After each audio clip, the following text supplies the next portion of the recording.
قدرت الهی جوانا را خوب میفارد این پردای دوستایی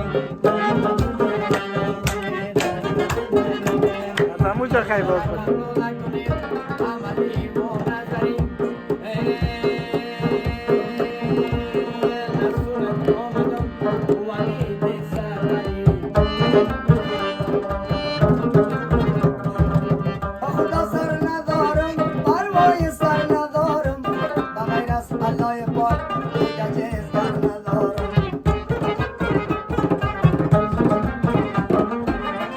گذاشتم مستی امرای چلاندم راستی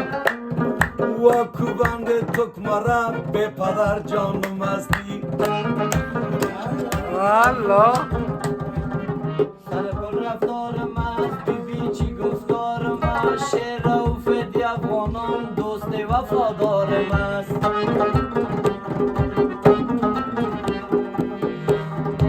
بلبل درون قفس ترجمان دارم است شعر و فدی افغانان تموشی برای نفس که برد بخانم دست نکنم چانم نشد ستر میکنم شیرم بده افغانان شیر افته افغانان شارشور لندن تکان خدمتشم بکنم کابل باشم هندستان همین جان زنده باشی آمدی خواه از ایران میگم استاد وایسودین تو هستی کاکا جوان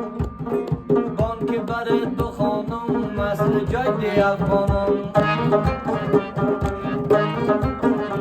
وایسودین دی افغانان تو هستی کاکا جوان برای دونه زلزله توازش از قهرمان این رسونت آمدن عثمان دی افغانان حالا دانه بخانم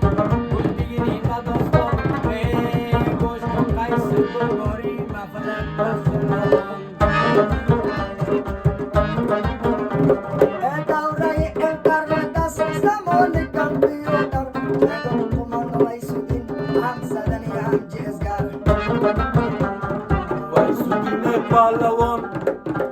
تو خو هستی قماندان مبارد ناله کنم چپ راست کنم بیان میگمت خوجه خالد دموری شکای جان